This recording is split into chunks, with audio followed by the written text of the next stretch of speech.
حضور صلی اللہ علیہ وسلم کی بارگاہ میں عرض کیا، یا رسول اللہ صلی اللہ علیہ وسلم، کاش آپ ازواج مطہرات کو پردے کا حکم فرمائیں، کیونکہ ان سے نیک اور بد ہر قسم کے لوگ کلام کرتے ہیں۔ تو اللہ تبارک و تعالیٰ نے پردے کی آیت نازل فرما دی، اور حضور صلی اللہ علیہ وسلم کی ازواج مطہرات نے رشک کے باعث حضور صلی اللہ علیہ وسلم پر دباؤ ڈالا۔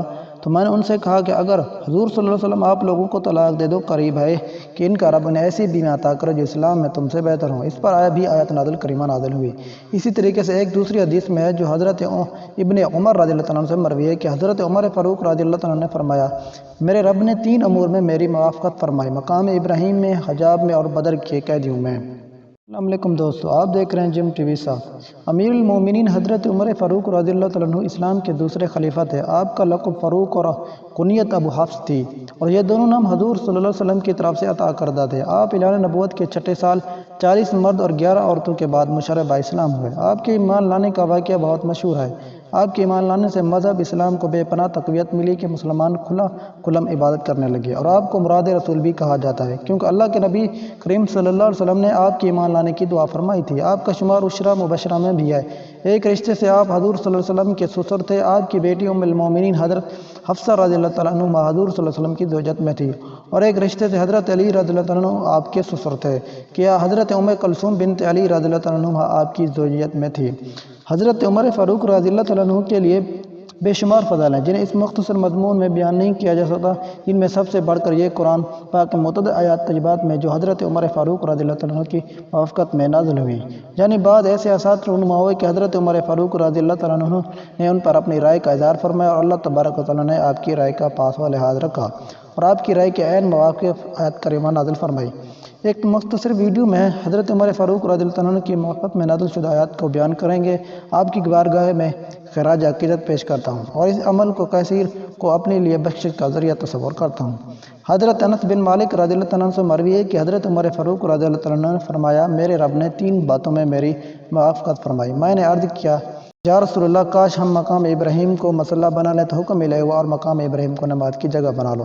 دوسرا، پردے کی آیت۔ میں نے حضور صلی اللہ علیہ وسلم کی بارگاہ میں عرض کیا، یا رسول اللہ صلی اللہ علیہ وسلم، کاش آپ ازواج مطہرات کو پردے کا حکم فرمائیں، کیونکہ ان سے نیک اور بد ہر قسم کے لوگ کلام کرتے ہیں۔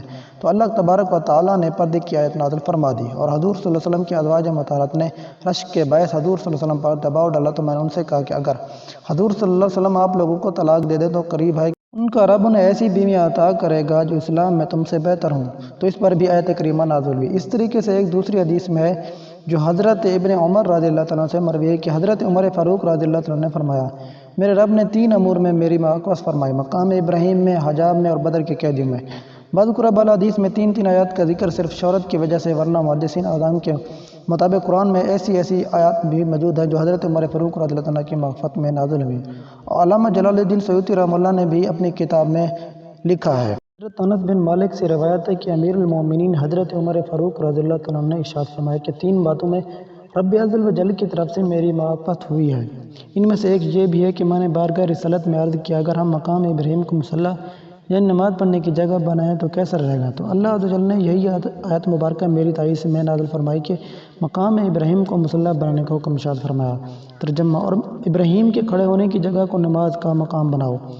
حضرت انس بن مالک رضی اللہ عنہ سے روایت ہے کہ امیر المومنین حضرت عمر فاروق رضی اللہ عنہ نے بارگاہ رسالت میں عرض کیا، یعنی یا رسول اللہ صلی اللہ علیہ وسلم، آپ کے پاس نیک اور بد ہر قسم کے لوگ حاضر ہوتے ہیں، پس آپ صلی اللہ علیہ وسلم امت المومنین کو حجاب میں رہنے کا حکم دیں۔ تو حضرت عمر رضی اللہ عنہ کی موافقت میں یہ آیت نازل ہوئی، اے نبی، اپنی بیوی اور صاحبزادی اور مسلمانوں کی عورتوں سے فرما دو کہ اپنی چادر کا ایک حصہ اپنے منہ پر ڈال رہے ہیں، یہ اس سے یہ نزدیک تر ہے کہ ان کی پہچان ہو تو ستائیں نہ، جو اللہ بخشنے والا مہربان ہے۔